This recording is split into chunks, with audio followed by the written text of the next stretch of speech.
Hello students, after the quick revision of relation, now we are going to the quick revision of function. चूंकि relation से ही related topic है function, इसलिए अगर अभी तक आपने रिलेशन का क्विक रिवीजन वीडियो नहीं देखा है तो पहले उसे देख लेंगे, उसके बाद फंक्शन का क्विक रिवीजन वीडियो देखेंगे। अब हम लोग सीधे आते हैं टॉपिक पे, फंक्शंस पे, जो क्लास 12 बोर्ड एग्जाम के लिए काफ़ी इंपॉर्टेंट टॉपिक है, चाहे सीबीएसई बोर्ड हो या फिर बिहार बोर्ड हो। तो हम लोग डेफिनेशन से शुरुआत करेंगे। हालांकि फंक्शंस का डेफिनेशन हम लोग क्लास 11th में भी पढ़ चुके थे। जैसे कंसीडर करें कि एक सेट लिखा हुआ है A इक्वल टू 1 2 3 और एक सेट लिखा हुआ है B जिसमें एलिमेंट्स क्या क्या हैं, तो 4 5 और 6। एग्जाम्पल से समझते हैं हम लोग फंक्शन क्या होता है, या दो सेट लिखे हैं। तो आप पहले सीख चुके हैं, रिलेशन में रिवाइज कर चुके हैं कि A क्रॉस B यानी A और B का कार्टेशियन प्रोडक्ट कैसे निकालेंगे। A में 3 एलिमेंट हैं और B में 3 एलिमेंट हैं, तो A और B के कार्टेशियन प्रोडक्ट में 3 into 3 9 एलिमेंट्स होंगे। और जब A into B में 9 एलिमेंट्स होंगे तो A into B में के सबसेट्स की संख्या होगी 2 to the power 9। और A क्रॉस B के जितने भी सबसेट्स होते हैं वह A से B के ऊपर रिलेशन कहलाते हैं, यानी A से B के ऊपर टोटल रिलेशन डिफाइन होंगे 2 to the power 9। और A क्रॉस A के जितने सबसेट्स होंगे वह relation from A to B हुआ। जो A क्रॉस B का सबसेट है वह relation from A to B है, बट A क्रॉस A का जो सबसेट होगा वह relation from A to A होता है, जिसे हम लोग शॉर्ट में रिलेशन ऑन A बोलते हैं। अब हम लोग बात करेंगे कि A से B के ऊपर फंक्शन क्या होता है।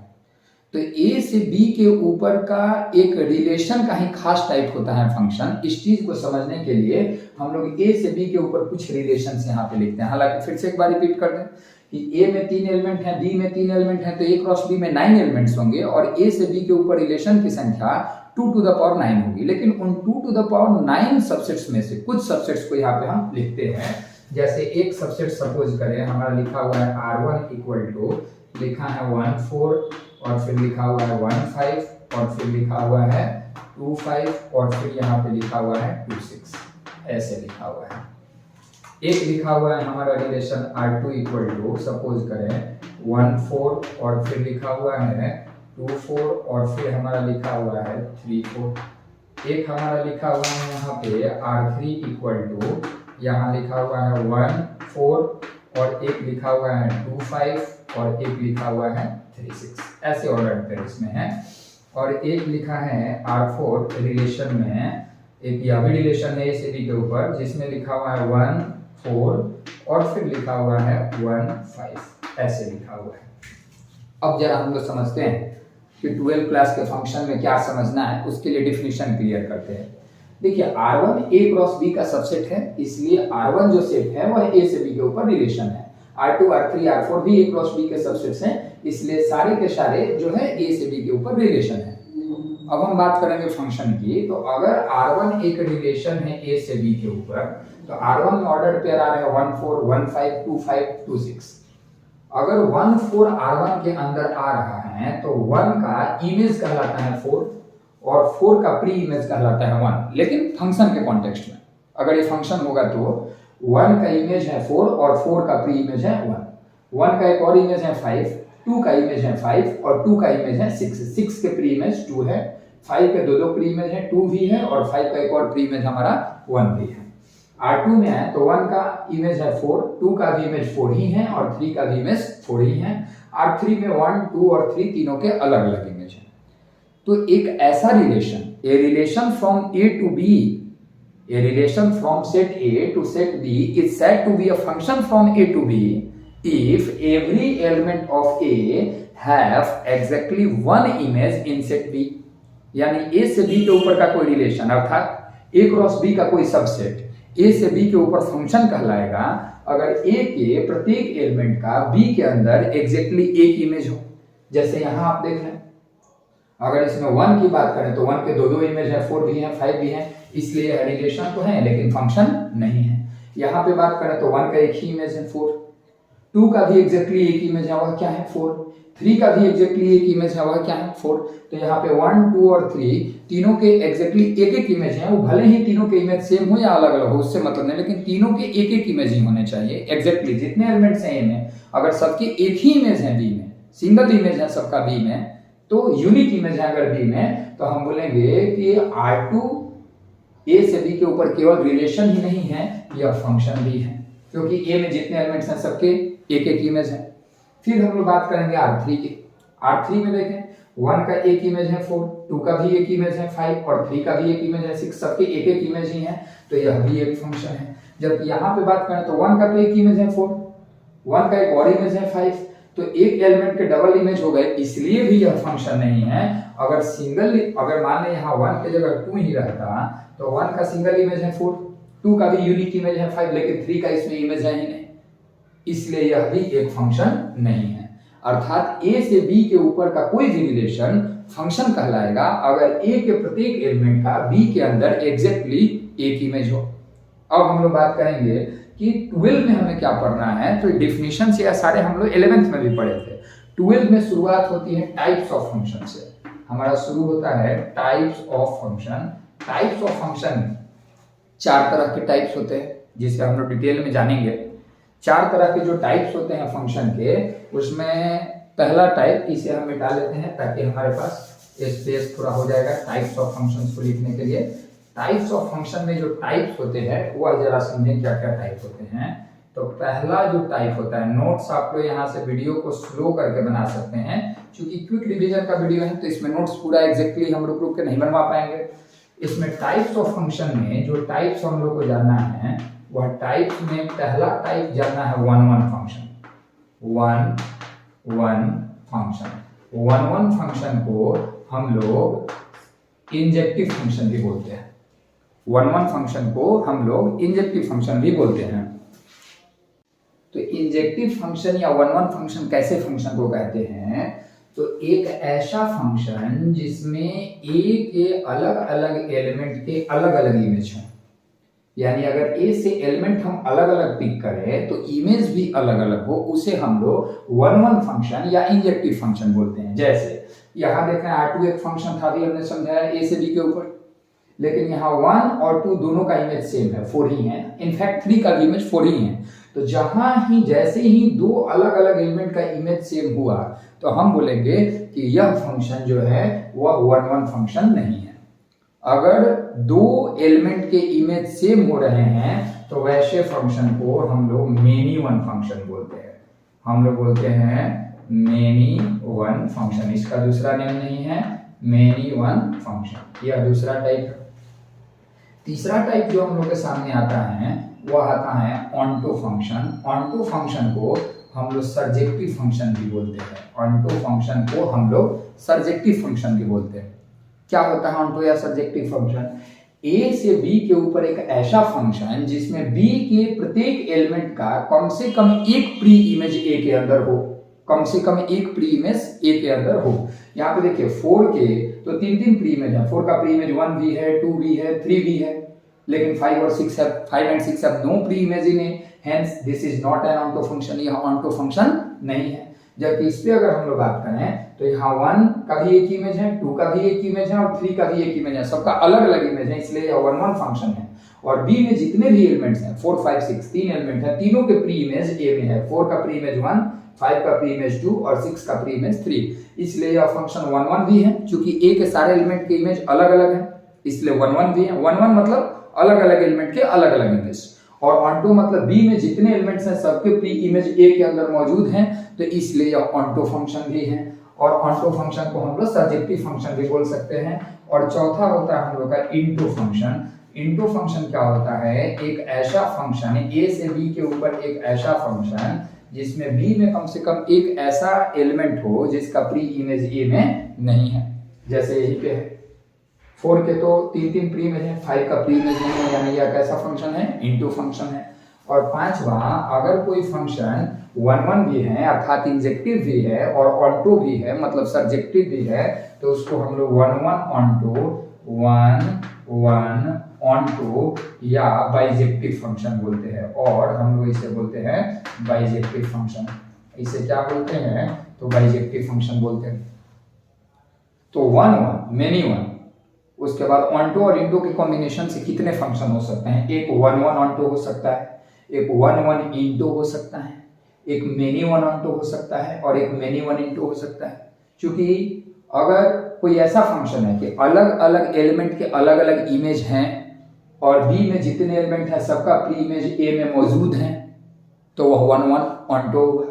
अगर ए के सारे एलिमेंट के अलग अलग इमेज हैं लेकिन बी में कम से कम एक ऐसा इमेज है एलिमेंट है जिसका प्री इमेज ए के अंदर नहीं है, तो अलग अलग है इसलिए 1 1 है, लेकिन एक एलिमेंट है जिसका प्री इमेज ए में नहीं है तो उस फंक्शन को 1 1 इनटू फंक्शन बोलेंगे।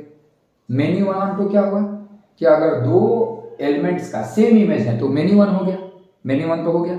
और ऑन टू कब बोलेंगे जब जितने एलिमेंट्स हैं सबका कम से कम एक एक प्री इमेज ए के अंदर हो।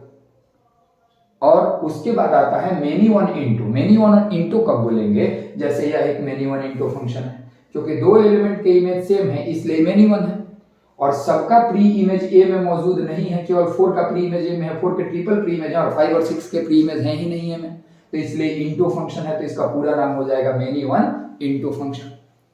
लेकिन आपके जो बोर्ड एग्जाम्स में क्वेश्चन आते हैं वो तो इस तरह से ऑर्डर पेयर के फॉर्म में दिए नहीं रहेंगे।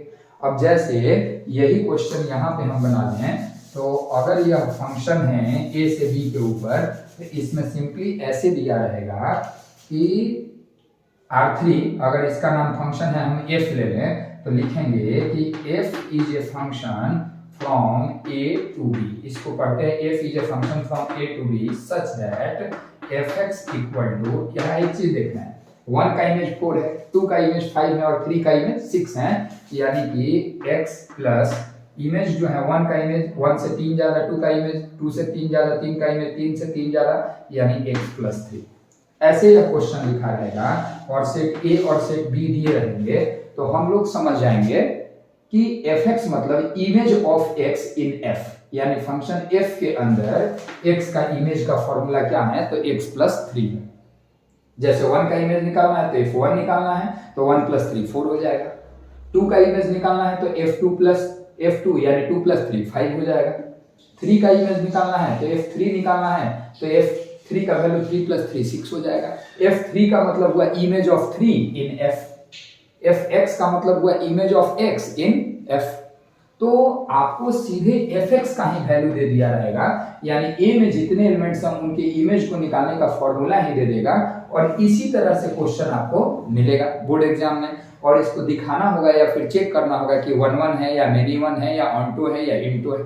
अब जैसे कुछ एग्जांपल से हम लोग इस चीज को क्लियर करेंगे तो जाके हमारा 100% यह टॉपिक क्लियर होगा टाइप्स ऑफ फंक्शन से। इसके लिए कुछ एग्जांपल पे हम लोग बात करते हैं, देखेंगे। देखिए क्वेश्चन है हम लोग के सामने, so that function f from r to r, मतलब एक फंक्शन है r टू r मतलब r क्रॉस r का सबसेट है, r means set of all real numbers, r cross r का सबसेट है एक फंक्शन f इस तरह से कि fx यानी r में सेट ऑफ रियल नंबर में जितने भी एलिमेंट्स है, फंक्शन है तो सबके एक एक इमेज होंगे सारे रियल नंबर्स के, तो इमेज निकालने का फॉर्मूला दिया है कि किसी भी एलिमेंट का, जैसे 1 का इमेज निकालना है कि f के अंदर 1 का इमेज क्या होगा तो f1 निकालेंगे तो 2 into 1 plus 5 यानी 7 होगा। 10 का इमेज निकालना है तो f10 यानी 2 into 10 plus 5 तो 25 होगा। तो ऐसे इमेज निकालने का फॉर्मूला r में जितने एलिमेंट्स हैं उनके इमेज को निकालने का फॉर्मूला दिया है fx equal to 2x plus 5, तो दिखाना है कि यह फंक्शन बाइजेक्टिव फंक्शन है। बाइजेक्टिव के बारे में हम लोग बात किए थे। बाइजेक्टिव मतलब एक ऐसा फंक्शन जो 1 1 भी हो और ऑन टू भी हो, 1 1 ऑन टू फंक्शन को बाइजेक्टिव कहते हैं। कोई फंक्शन या तो 1 1 हो सकता है या मेनी वन, ऑन टू हो सकता है या इनटू हो सकता है। 1 1 और मेनी वन में से कोई एक होगा और ऑन टू और इनटू में से कोई एक होगा। अगर 1 1 और मेनी वन में से 1 1 है और ऑन टू और इनटू में से ऑन टू है तो इस स्थिति में फंक्शन को 1 1 ऑन टू अर्थात बाइजेक्टिव फंक्शन कहते हैं। अब इसका सॉल्यूशन देखिए तो हम समझें। सॉल्यूशन में जैसे मान लें पहले गिवन फंक्शन पे बात कर रहे हैं तो हमारा गिवन फंक्शन दिया हुआ है, गिवन फंक्शन दिया है f from r to r, f from r to r such that fx equal to दे रखा है हमारा क्या 2x plus 5, fx equal to 2x plus 5। सबसे पहले हमें क्या लग रहा है, या 1 1 लग रहा है या मेनी वन लग रहा है। तो देखिए अगर आपको लगता है कि इस सेट जिससे फंक्शन शुरू होता है इस सेट से दो अलग अलग एलिमेंट लेने पे भी इमेज सेम आएगा तो यह मेनी वन फंक्शन होता है। जैसे मान लें कि अगर इसी क्वेश्चन में fx का वैल्यू दिया रहता x स्क्वायर प्लस 5 तो हम बोलते हैं कि f1 भी निकालेंगे तो 1 स्क्वायर प्लस 5 6 होगा। f -1 भी निकालेंगे तो -1² + 5 क्या होगा 6 ही होगा, यानी कि 1 और -1 दोनों का इमेज सेम होगा 6, इसलिए यह फंक्शन मेनी वन फंक्शन हो जाता। लेकिन fx = 2x + 5 है, तो x के अलग अलग रियल वैल्यू रखेंगे, रियल नंबर से fx के अलग अलग वैल्यू रखेंगे तो fx का वैल्यू जो आएगा, इमेज का जो वैल्यू आएगा वो अलग अलग आएगा। लेकिन अब सारे रियल नंबर का तो इमेज निकाल के यहाँ पे हम दिखा नहीं सकते हैं कि सारे रियल नंबर, क्योंकि इनफाइनाइट रियल नंबर है, कि सारे रियल नंबर का इमेज निकाल के हम दिखा दिए कि सबका अलग अलग आ रहा है इसलिए यह 1 1 है, ऐसा तो पॉसिबल है नहीं। हाँ, मेनी वन होता तो आपको दिख रहा होता कि हाँ यही दो एलिमेंट हैं जिनका इमेज सेम है इसलिए यह मेनी वन है, तो उन दोनों का इमेज निकाल के हम डायरेक्टली दिखा देते कि here 1 and -1 have same image, hence this is many one function. लेकिन 1 1 के लिए तो आपको दिखाना है कि सबका इमेज अलग अलग होगा, तो सारे फंक्शन का, सारे एलिमेंट का, जितने रियल नंबर है सबका तो आप इमेज निकाल नहीं सकते हैं, दिखा नहीं सकते हैं।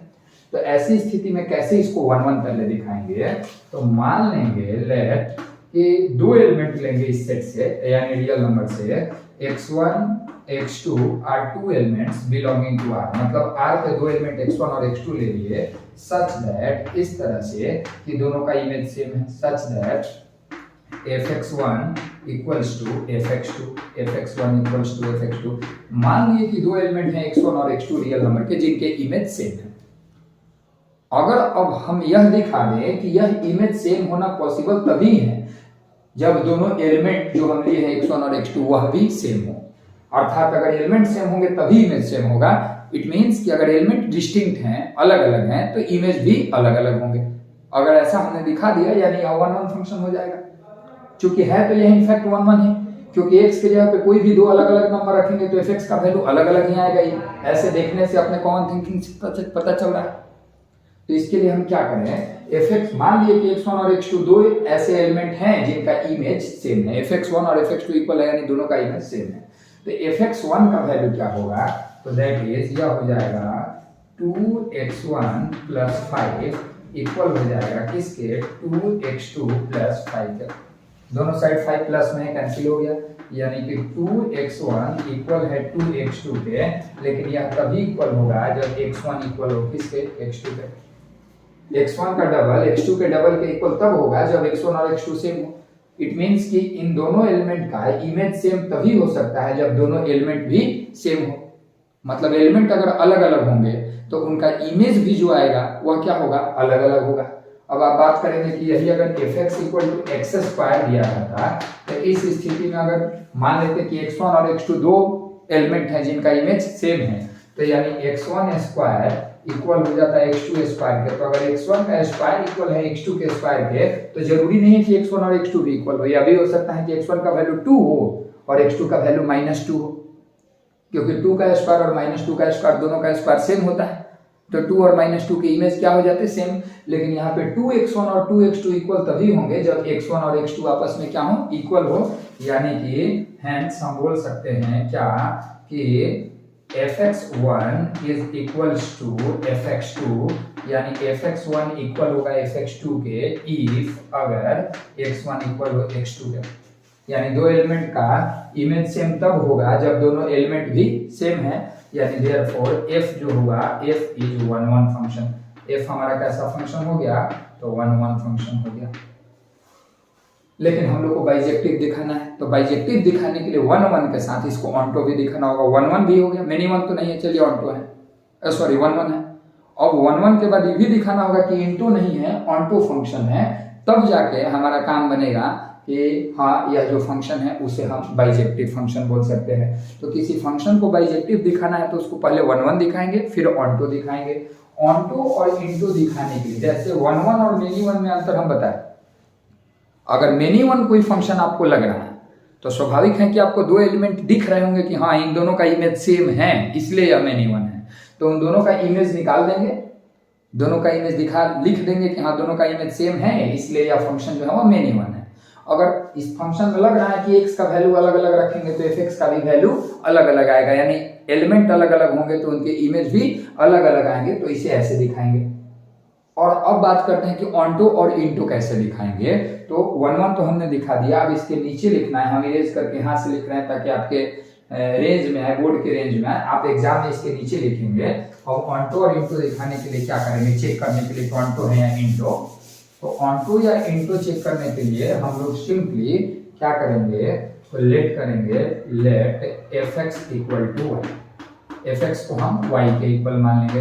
एफ एक्स यानी एफ एक्स का वैल्यू क्या था, तो 2x प्लस 5, तो हम 2x प्लस 5 को y के इक्वल मान लेंगे और यहाँ से x का वैल्यू निकालेंगे। x इक्वल टू क्या हो गया, तो y माइनस 5/2। अब यह जो x का वैल्यू आया, यह किसी एलिमेंट y के प्री इमेज को निकालने का फॉर्मूला बन गया। जैसे अगर मान लें कि कहें कि ऑनटू तो तब होगा जब सारे रियल नंबर का प्री इमेज हो। अब 7 का प्री इमेज निकालना है तो y की जगह 7 रखिए, 7 माइनस 5 2, 2/2 1, यानी 7 का प्री इमेज 1 होगा, यानी 1 का इमेज 7 होगा। F1 निकालेंगे तो 7 आएगा, तो 1 का इमेज 7 और 7 का प्री इमेज 1। तो यहाँ से आप x निकाल के अब सोचेंगे कि y के जगह पे कोई भी रियल नंबर, इस सेट से कोई भी नंबर रखें तो एक x निकल सकता है कि नहीं, जो कि इस सेट से बिलोंग करता हो, यानी कि इसके किसी भी एलिमेंट का प्री इमेज इसमें मिल सकता है या नहीं। अगर सबका प्री इमेज मिल सकता है इसके अंदर तो हम बोलेंगे कि ऑनटू फंक्शन है। तो इसको लैंग्वेज में लिखना है कि क्लियरली फॉर एवरी, साइन को फॉर एवरी पढ़ते हैं, for every Y belonging to R there exist करेगा, क्या एग्जिस्ट करेगा, एक्स बिलोंगिंग टू आर, एक एक्स आएगा आर के अंदर। दैट इज के बाद क्या लिखेंगे, every element of R have a pre image in R. R के प्रत्येक एलिमेंट का आर के अंदर क्या है, प्री इमेज है। Hence R is a onto function, sorry F is a onto function, and since F is 1 1 and onto function, hence F is bijective function. अब बात करें कि बाइजेक्टिव कब नहीं होता, जैसे मान लें सपोज करें अगर एफ एक्स इक्वल टू दिया रहता है एक्स स्क्वायर, तो आप एफ एक्स को वाई मानते हैं, तो एफ एक्स को वाई मानते तो एक्स स्क्वायर को वाई मान लेते, तो एक्स का वैल्यू हो जाता है root under Y square root of Y. अब क्या वाई के किसी भी वैल्यू के लिए एक एक्स का वैल्यू निकलेगा रियल वैल्यू, तो नहीं। अब वाई की जगह पे आप जैसे -2 ही -1 ही रख लें, तो एक्स का जो वैल्यू आएगा वो रियल नंबर नहीं है।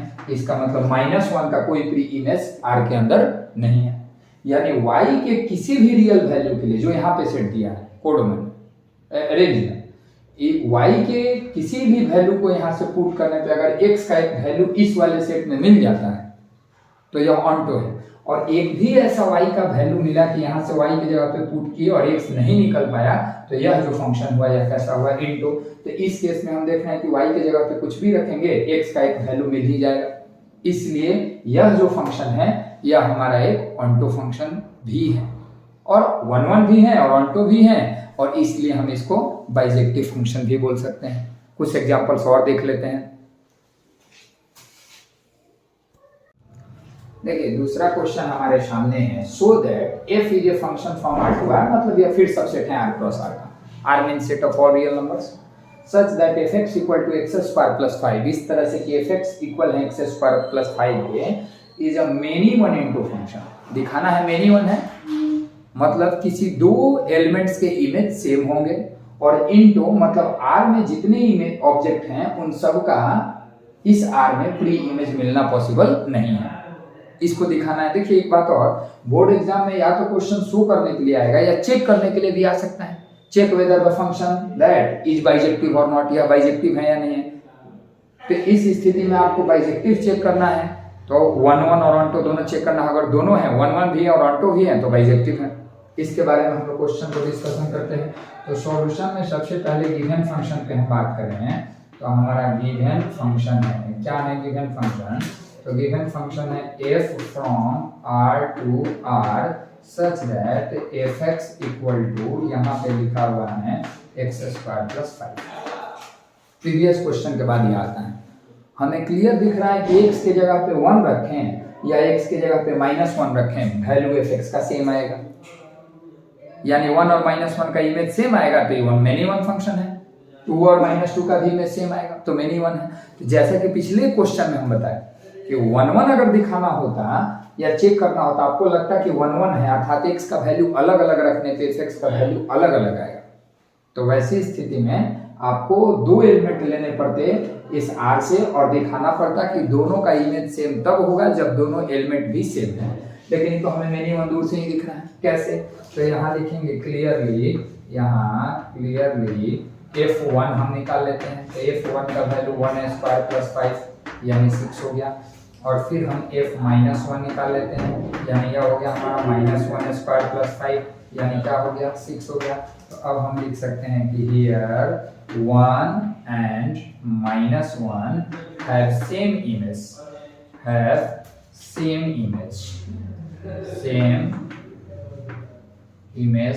in R under F, यानी इस फंक्शन के अंदर 1 और -1 का सेम इमेज है। Therefore f जो हो गया f is many one function, f is many one function। f जो है वह हमारा कैसा फंक्शन हुआ, many one हो गया। क्लियर है? यही अगर फंक्शन r से r के ऊपर ना देके f फंक्शन देता है n से n के ऊपर, सच दैट क्या देता कि fx इक्वल टू दे रहा होता है x² + 5। तो देखिए यहाँ पे रियल नंबर दो थे, 1 और -1 जिनका इमेज सेम था, लेकिन n से n के ऊपर था तो n के सभी एलिमेंट के अगर इमेज अलग अलग है तो 1 1, अब n के किसी दो एलिमेंट के इमेज सेम है तो मेनी 1। तो नेचुरल नंबर अगर x के जगह पे अलग अलग आप रखें 1 2 3 4 5 6 7 8 9 10 अलग अलग नेचुरल नंबर रखें x के जगह पे, तो fx का वैल्यू जो होगा वह अलग अलग आएगा।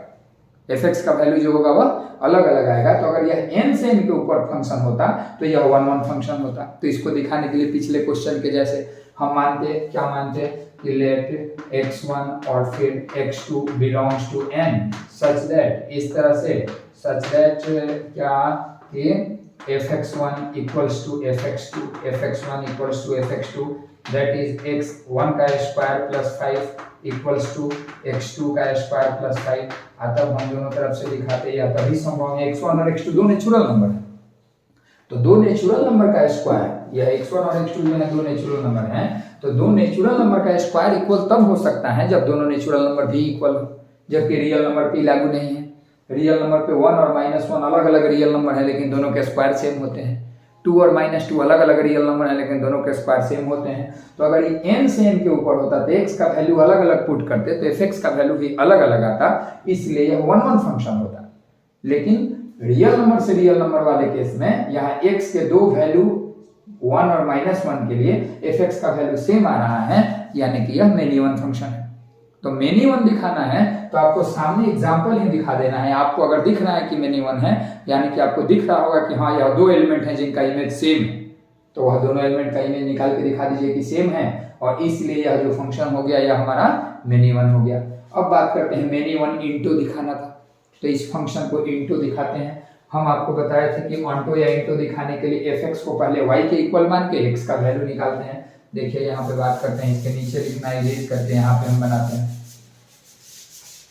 जैसे कंसीडर करें हम लोग कि अब लेट करते हैं, यहाँ पे लेट क्या लेट करते हैं fx equal to y, fx equal to y it means x² plus 5 equal to y, और यहाँ से x का वैल्यू निकालते हैं, x का वैल्यू हो जाएगा √y माइनस हो जाएगा 5। अब अगर y के किसी भी रियल वैल्यू के लिए y का वैल्यू यहाँ से लेना है, fx का वैल्यू, y यानी fx को हमने y माना है, और x का वैल्यू यहाँ से लेना है। तो y के किसी भी रियल वैल्यू के लिए अगर x निकल गया, मतलब प्री इमेज निकल गया, तो यह ऑन्टो होगा। तो क्या y के जगह पे कोई भी रियल नंबर रखेंगे तो x निकल जाएगा? नहीं। कैसे?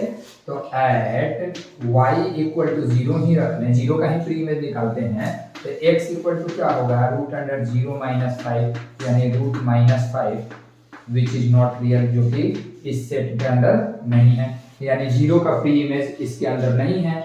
और लिख देंगे hence 0 have no pre image in R under F, hence this is a into function, this is an into function।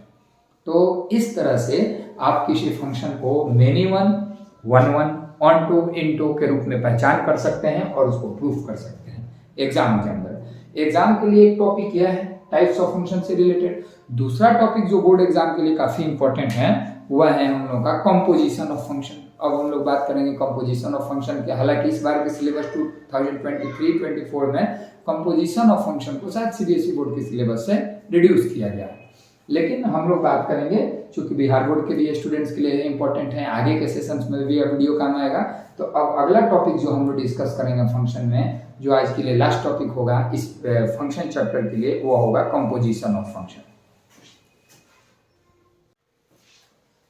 तो अब हम लोग बात करते हैं कंपोजिशन ऑफ फंक्शन के बारे में। हालांकि फंक्शन में एक और टॉपिक कंपोजिशन ऑफ फंक्शन के बाद इन्वर्सिबल फंक्शन है। इन्वर्सिबल फंक्शन सीबीएसई बोर्ड के सिलेबस से आता है, कंपोजिशन ऑफ फंक्शन है, इसके बारे में हम लोग पहले बात कर लें, उसके बाद इन्वर्सिबल फंक्शन के बारे में बात करेंगे।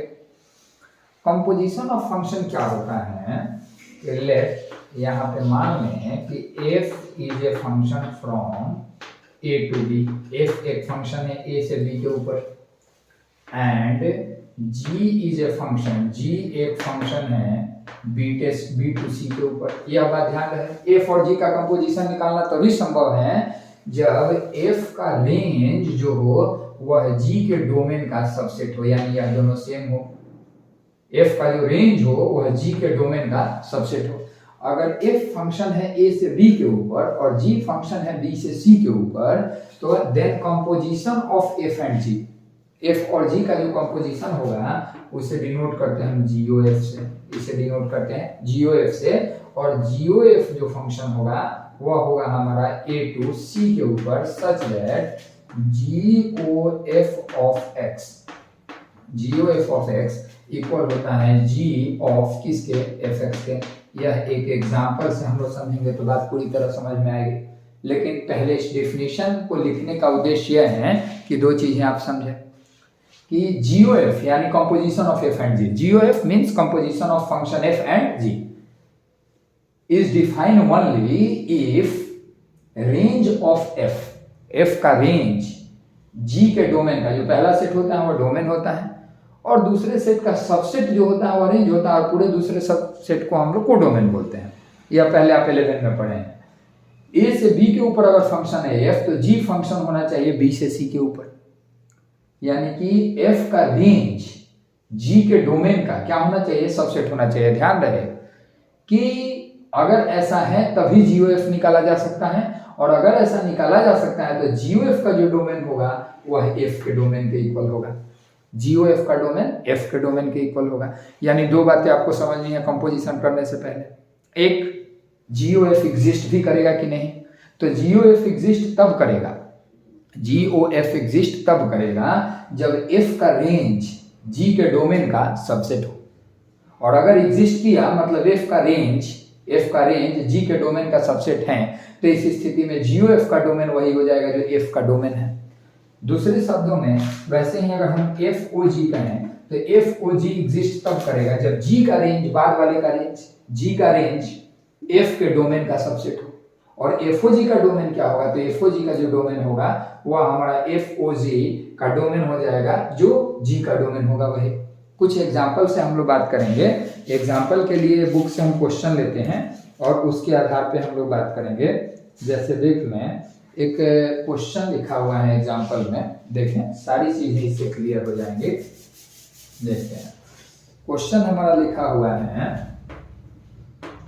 कि लेट एक सेट A दिया हुआ है, A के अंदर जो एलिमेंट्स हमारे दिए हैं 1 2 3 4 है।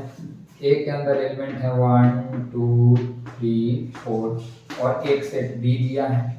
B के अंदर जो हमारे एलिमेंट हैं वह B के अंदर एलिमेंट्स दे रखे हैं A हैं, A से A के ऊपर है, A एक सेट है। और उसके बाद इसमें दूसरी बात क्या दी हुई है कि f is a function from A to A, f is a function from A to A। फिर g is also a function from A to A। इस तरह से such that या डिफाइंड बाई, यहाँ डिफाइंड बाई दिया हुआ है, defined by क्या डिफाइंड बाई में दिया हुआ है, तो f का वैल्यू दिया हुआ है, g का वैल्यू दिया हुआ है, सबका वैल्यू देख लेते हैं। f का वैल्यू हमारा दिया 1 4 2 1 3 3 1 4 2 1, फिर दिया है 3 3 और फिर दिया हुआ है 4 2 और फिर दिया हुआ है 4 2। जो g का वैल्यू दिया हुआ है, g के अंदर 1 3 2 1, इसमें दिया है 1 3 और फिर हमारा दिया हुआ है 2 1 1 3 2 1 और 3 2 4 4। फिर दिया हुआ है 3 2 और फिर दिया हुआ है 4 4। और क्वेश्चन में आपको निकालना क्या है, तो फाइंड आपको क्या करना है, तो फाइंड आपको करना है first number GOF, second number निकालना है FOG और थर्ड नंबर आपको निकालना है FOF। क्वेश्चन के थर्ड पार्ट में कह रहा है कि आपको निकालना है FOF। तो ये तीनों चीज GOF, FOG और FOF के बारे में हम लोग डिस्कशन करेंगे। इसमें से एक हम बनाते हैं, 2 क्वेश्चन आप लोग के प्रैक्टिस के लिए छोड़ते हैं।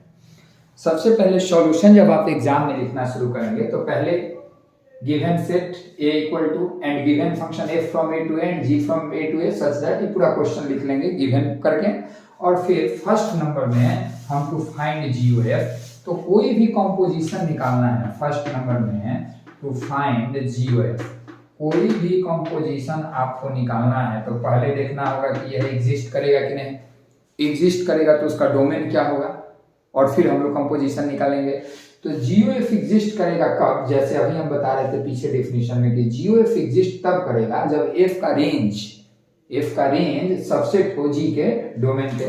तो अब यहाँ पे हम लोग रेंज पे पहले बात कर लेते हैं। एक बात और, अगर रेंज आपका क्लियर नहीं है और डोमेन, तो आपके इस YouTube चैनल पे, आशीष ट्यूटोरियल के YouTube चैनल पे डोमेन और रेंज का एक स्पेसिफिक वीडियो है जिसका लिंक इसके डिस्क्रिप्शन बॉक्स में इस वीडियो के, वहां से जाके एक बार डोमेन रेंज क्लियर करें। हालांकि यहाँ भी हम बता रहे हैं कि F का रेंज यानी F में जितने ऑर्डर पे रहे सबके सेकंड कोऑर्डिनेट का सेट, तो क्या हो जाएगा 4 1 3 2, यह F का रेंज हुआ।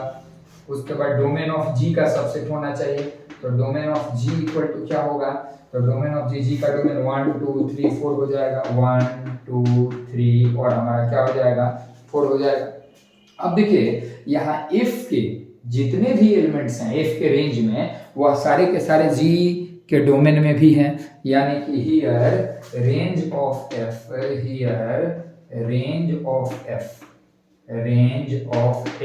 Is subset of domain of G के डोमेन का सबसेट है। कोई भी कंपोजिशन निकालना है, जैसे मान लें कि हमको FOG निकालना है, तो G का रेंज क्या होगा 3 1 2 4। F के डोमेन क्या होगा 1 2 3 4, इसका सबसेट होना चाहिए। अगर FOF निकालना है तो F का रेंज F के ही डोमेन का सबसेट होना चाहिए। GOG निकालना है तो G का रेंज G के डोमेन का सबसेट होना चाहिए। तो पहले आप चेक करेंगे कि यह कंपोजिशन एग्जिस्ट करेगा कि नहीं। तो यहाँ range of F is subset of F का जो रेंज है वह G के डोमेन का सबसेट है, क्योंकि F के रेंज में जितने एलिमेंट्स हैं सबके सब G के डोमेन में हमें दिख रहे हैं कि हैं। और जब यह एग्जिस्ट करेगा GOF या FOG जो भी निकालना है, अगर एग्जिस्ट पता चल गया कि हाँ एग्जिस्ट करेगा, तो सबसे पहले हम उसका डोमेन निकालेंगे। सबसे पहले उसका डोमेन निकालना है, यानी GOF का डोमेन निकालना। और हम बताए थे अभी डेफिनेशन में कि डोमेन ऑफ GOF इक्वल होगा बाद वाले के डोमेन पे, यानी डोमेन ऑफ F के। और F का डोमेन क्या हुआ, तो F का डोमेन आप देख सकते हैं 1 2 3 4 है, 1 2 3 और हमारा क्या है 4 है। यह GOF का डोमेन हो गया। पहले GOF की एग्जिस्टेंस चेक करेंगे। किसी भी कंपोजिशन का एग्जिस्टेंस कैसे चेक करेंगे, तो बाद वाले का रेंज पहले वाले के डोमेन का सबसेट होना चाहिए तो एग्जिस्ट करेगा। और अगर एग्जिस्ट किया तो इस पूरे कंपोजिशन का आपको डोमेन पहले निकालना पड़ेगा। तो पूरे कंपोजिशन का डोमेन वही होगा जो बाद वाले का डोमेन है। जैसे F का डोमेन, तो F का डोमेन अगर हमारा 1 2 3 4 है तो GOF का डोमेन भी 1 2 3 4 हो जाएगा। यह 2 काम पहले करेंगे और फिर कंपोजिशन निकलेगा। इसके नीचे लिखना है, स्पेस की कमी से इसको मिटा रहे हैं। अब हम GOF निकाल रहे हैं। GOF कैसे निकालेंगे, तो जब हमें GOF का डोमेन पता चल गया, तो GOF का डोमेन पता चल गया कि 1 2 3 4 है, तो अब हम GOF के अंडर में 1 का 2 का 3 का 4 का जितने भी डोमेन में एलिमेंट हैं GOF के, उन सब का इमेज निकालेंगे GOF के अंडर में। तो अब इसके नीचे हमें लिखना है, जो यहाँ से हम लिखना शुरू कर रहे हैं। नाउ हम निकालते हैं GOF ऑफ 1। पहले 1 का GOF, 2 का 3 का 4 का सबका निकालेंगे। तो 1 का GOF को यहाँ फॉर्मूला लिखें कि GOF of x means G of fx। तो GOF of 1 means G of किसका G, F1 का G निकालना है। F1 का G क्या होगा, तो G ऑफ F1, देखिए F1 मतलब image of 1 in F, F के अंदर 1 का इमेज क्या है 4। अब G4 और G4 का वैल्यू क्या है 4 है। फिर हम निकालेंगे GOF निकालेंगे, किसका GOF निकालेंगे तो 2 का, जितने GOF के डोमेन में एलिमेंट है सबका GOF निकालेंगे तो 2 का GOF यानी G ऑफ किसका G F2 का। अब F2 का G देखिए F2 यानी कि F में 2 का इमेज तो 1 है, तो G निकालना है F2 का मैंने 1 का, और G1 यानी G में 1 का इमेज तो क्या हो जाएगा हमारा 3 हो जाएगा। फिर ऐसे ही हम निकालेंगे GOF ऑफ किसका GOF निकालेंगे, जितने भी GOF के डोमेन सबका हम GOF निकालेंगे। तो अगली बारी 3 की आती है तो GOF ऑफ 3 हम निकालते हैं, यानी G ऑफ F3 निकालते हैं। तो F3 का G F3 यानी F में 3 का इमेज 3 है, तो यानी G और F3 के जगह पे क्या हो जाएगा तो 3 हो जाएगा, और G3 यानी G में 3 का इमेज तो 2 हो जाएगा। उसके बाद ऐसे ही हम GOF निकालेंगे, किसका GOF निकालेंगे तो GOF हम लोग निकालेंगे आगे किस चीज का लास्ट एलिमेंट यानी 4 का, तो GOF ऑफ 4 निकालेंगे यानी G ऑफ F4 निकालेंगे, और G ऑफ F4 का वैल्यू क्या होगा तो G ऑफ F4 का वैल्यू हमारा F4 का वैल्यू 2 है, और G2 का वैल्यू कितना हो जाएगा 1 यानी 1 हो जाएगा। तो GOF के डोमेन में जितने एलिमेंट थे सबका हमने निकाल लिया। अब हमको लिखना है देयरफॉर GOF का वैल्यू क्या होगा, तो GOF का वैल्यू इस प्रोडक्ट पेयर में लिखेंगे। GOF के अंडर में 1 का इमेज 4 है तो 1 4, फिर 2 का इमेज 3 है तो यहाँ हो जाएगा हमारा 2 3, फिर 3 का इमेज 2 है तो यह हो जाएगा हमारा 3 2, और फिर हमारा 4 का इमेज 1 है तो लिखेंगे 4 1, यह हमारा निकल गया GOF। और वैसे ही हम निकाल सकते हैं FOG। इट मीन्स कोई भी अगर निकालना है कंपोजिशन तो पहले उसके एग्जिस्टेंस को चेक करेंगे। एग्जिस्टेंस अगर है यानी एग्जिस्ट करता है, जैसे अभी हमने करके दिखाया था, तो फिर आप उस कंपोजिशन का डोमेन निकालेंगे। FOG का डोमेन अगर निकालना होता FOG का डोमेन तो G के डोमेन के बराबर हो जाता। FOF का डोमेन निकालना होता तो F के डोमेन के बराबर होता। अब जब इसका डोमेन जान गया, मान लीजिए डोमेन आ गया 1 2 3 4, तो सबका FOF ऑफ 1 निकालेंगे। अब कैसे निकलेगा FOF ऑफ 1, तो FOF ऑफ 1 यानी F ऑफ किसका F1 का। अब F1 यानी F में 1 का इमेज तो क्या होगा 4, तो F4 और F4 का वैल्यू क्या होगा तो F4 का वैल्यू 2 हो जाएगा, यानी कि FOF ऑफ 1 का वैल्यू 2 हुआ। ऐसे करके हम किसी भी कंपोजिशन को निकाल सकते हैं। इस वीडियो को देखने के बाद हमें लगता है कि आपका कंपोजिशन फैक्टर जो कंपोजिशन है, कंपोजिशन ऑफ फंक्शन, वह चीज क्लियर हो जाएगा। इसके बाद एक टॉपिक और बच रहा है कंपोजिशन ऑफ फंक्शन में, और वह टॉपिक क्या है तो वह टॉपिक हम लोग का है इनवर्सिबल फंक्शन। लेकिन इनवर्सिबल फंक्शन के पहले कंपोजिशन में एक फॉर्मूला कंपोजिशन का बात करें हम, जैसे सपोज करें कि कहीं पे दे रखा है, ऐसा 11th में भी आपको मिला था ऐसा, कि अगर कहीं दिया हुआ है fx equal to 5x plus 7। अब हम लोग आते हैं फंक्शन के लास्ट टॉपिक इनवर्सिबल फंक्शन, और किसी फंक्शन के इनवर्स के बारे में जानेंगे। सबसे पहले इनवर्सिबल फंक्शन क्या होता है। मान लीजिए कि f एक फंक्शन है a से b के ऊपर, यानी इसका डोमेन है a, यानी x के वैल्यू a से लेने हैं और fx का वैल्यू b में आना है। f a से b के ऊपर फंक्शन है, तो f is said to be a invertible function. f एक इनवर्सिबल फंक्शन कहलाएगा अगर if there exist a function g from b to a, अगर एक फंक्शन g एग्जिस्ट करे b से a के ऊपर, f a से b के ऊपर फंक्शन है यानी a क्रॉस b का सबसेट है, तो एक ऐसा b क्रॉस c का सबसेट g हो सच दैट कि GOF निकालें तो GOF I मतलब एक आइडेंटिटी फंक्शन है जिसका डोमेन A हो। आइडेंटिटी फंक्शन यानी X। आइडेंटिटी फंक्शन उसको बोलते हैं जिसके अंदर किसी भी एलिमेंट का इमेज भी वह एलिमेंट खुद ही हो। जैसे GOA अगर मान लें कि fx का वैल्यू x दिया है, तो f1 का वैल्यू 1, f2 का वैल्यू 2, f3 का वैल्यू 3 होगा, तो वह आइडेंटिटी फंक्शन होगा। तो अगर f एक फंक्शन है a से b के ऊपर और g, तो यह इनवर्सिबल तब कहलाएगा जब b से a के ऊपर एक ऐसा फंक्शन g एग्जिस्ट जरूर करता हो कि GOF निकालें तो x आए और FOG भी निकालें तो एफ ओ जी भी एक्स आए, मतलब इसका डोमेन आई जी के डोमेन यानी बी के बराबर होगा। अब इस पे एक दो इंपॉर्टेंट थ्योरम है जिसको आपको एग्जाम में देख के जाना है कि कोई भी फंक्शन एफ इनवर्सिएबल तब होगा जब वह 1 ऑनटो फंक्शन हो।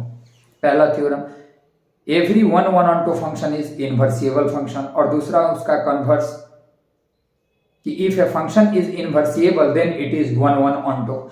तो इनफैक्ट अगर किसी फंक्शन को इनवर्सिएबल दिखाना है तो आप उसे 1 ऑनटो ही दिखा देंगे। अगर किसी फंक्शन को आपने 1 ऑनटो एग्जाम में आया कोई फंक्शन दिया है और कहीं कि दिखाइए कि यह इनवर्सिएबल है तो आपको इसे 1 ऑनटो दिखा देना है, जैसे कि हम पहले इस वीडियो में डिस्कस कर चुके हैं कि किसी फंक्शन को 1 ऑनटो कैसे दिखाएंगे। और तब हम लोग बात करेंगे कि किसी फंक्शन का इनवर्स कैसे निकालेंगे। एक क्वेश्चन से हम लोग समझते हैं। क्वेश्चन दिया है, so that function F from R to R such that F X equal to 5x + 7, यानी रियल नंबर से रियल नंबर के ऊपर एक फंक्शन है जिसमें किसी भी रियल नंबर के इमेज को निकालने का फॉर्मूला दिया है 5x + 7 को दिखाना है कि इनवर्सिएबल है, और तब आपको इसका इनवर्स यानी एफ इनवर्स निकालना भी है। एफ इनवर्स यानी f टू द पावर -1 निकालना है आपको। तो इसके लिए सॉल्यूशन में पहले गिवन फंक्शन लिख के गिवन फंक्शन में आप फंक्शन नोट करेंगे। गिवन फंक्शन में आप F X equal to F is a function from, तो F is a function from R to R such that F X equal to 5x + 7। पहले इसको इनवर्सिएबल दिखाना है। हालांकि एग्जाम में शॉर्ट क्वेश्चन में यह भी आ सकता है कि सीधा एफ इनवर्स निकालना हो, इनवर्सिएबल दिखाने के लिए ना कहा जाए। लेकिन अगर इनवर्सिएबल दिखाना है इस फंक्शन को तो सिंपली आपको इसे 1 ऑनटो दिखा देना है, क्योंकि अभी हम थ्योरम के बारे में डिस्कस किया। Every 1 onto function is invertible and converse of this theorem is every invertible function is 1 and onto. तो इनवर्सिएबल दिखाना है तो इसको आप 1 ऑनटो दिखा देंगे, जैसा कि इस वीडियो के शुरू में हम बताए थे किसी फंक्शन को 1 ऑनटो कैसे दिखाना है। जब 1 ऑनटो आपने इसको दिखा दिया तो हम सीधा बात करते हैं कि इसका इनवर्स निकालेंगे कैसे। तो टू फाइंड आपको निकालना है एफ इनवर्स। तो एफ इनवर्स जो फंक्शन होगा वो आर से आर के ऊपर ही होगा, उल्टा हो जाएगा इसका रेंज। एफ इनवर्स का डोमेन होगा और इसका डोमेन एफ इनवर्स का रेंज होगा, लेकिन यहाँ तो डोमेन रेंज दोनों आर है तो एफ इनवर्स भी आर से आर के ऊपर होगा। लेकिन एफ इनवर्स निकालने का तरीका क्या है कि आप एफ एक्स को मानेंगे वाई, एफ एक्स को क्या मानेंगे y। तो यहां से अगर आप एफ एक्स को y मानते हैं तो x का जो वैल्यू निकलेगा, f इधर जाएगा तो x का वैल्यू हो जाएगा f इनवर्स y। x का वैल्यू हमारा हो जाएगा f inverse y। It means कि एफ एक्स को y के इक्वल करके आप x का वैल्यू निकालेंगे, और x का जो वैल्यू है वो f इनवर्स y निकला, वही f इनवर्स y का वैल्यू हुआ। तो अब पहले एफ एक्स को हम y के इक्वल लिखें, एफ एक्स को y के इक्वल करने के बाद हम x का वैल्यू निकालेंगे। इट मींस 5x + 7 को हमने y के इक्वल लिखा, तो यहाँ से x का वैल्यू आया y - 7 और अपॉन 5, और x का जो वैल्यू है वही f इनवर्स y है, यानी कि देयरफॉर f इनवर्स y का जो हमारा वैल्यू हो गया वह हो गया y - 7/5। x का जो वैल्यू आया वही f इनवर्स y का हमारा वैल्यू निकल गया।